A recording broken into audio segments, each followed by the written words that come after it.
आम्ही जे शेतकरी आहेत, इथं कोण्या पक्षाचे कोणते विचाराचे हे याला महत्व नाही। तर आम्ही एक शेतकरी म्हणून सरकार नाही तर सरकारच्या धोरणावर मला असं वाटतं खरं तर आम्हाला शंका येत आहे।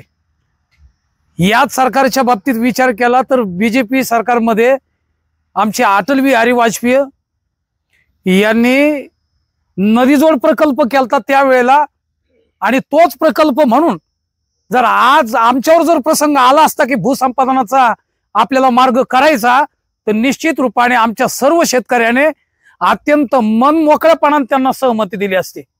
परंतु आज आम्ही पाहतो या महाराष्ट्रामध्ये जेथे तेथे मोठमोठे रोडचे ह्या जे जाळे आपल्याला पसरवायचे, आता शक्तीपीठ मार्ग आहे, याच्यामध्ये 11,500 हेक्टर जमीन मला असं वाटतं आमच्या गोर गरीब शेतकऱ्यांची जात आहे।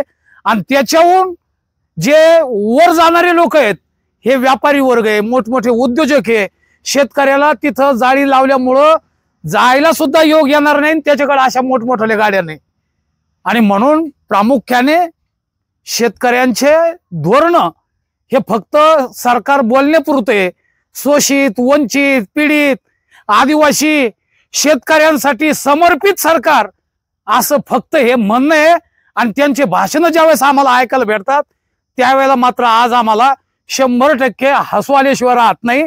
आणि हसायसारखं सरकारनं लावलेलं आहे, कारण आमच्या सर्व शेतकऱ्यांच्या, आमच्या नुसतं जालनाने नांदेड मार्गावरील बाधित शेतकरी नाही तर महाराष्ट्रातील सर्व शेतकऱ्यांना यांनी रडायची पाळी आलेली आहे।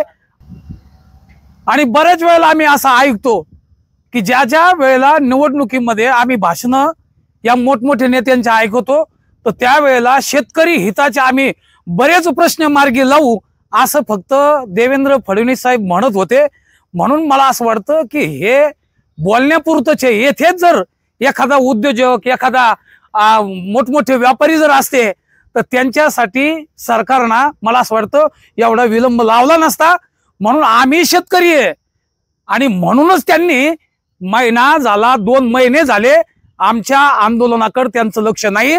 आणि म्हणून प्रामुख्याने या सरकारला सुद्धा मला इशारा द्यायचा आहे की कोणत्याही हालतीमध्ये आज जर तुम्ही या अत्यंत मंद स्वरूपामध्ये चाललेल्या आंदोलनाचा जर तुम्ही दक्षता नाही घेतली तर हे आंदोलन तुम्ही निश्चित रूपाने या सरकारला जड गेल्याशिवाय राहणार नाही।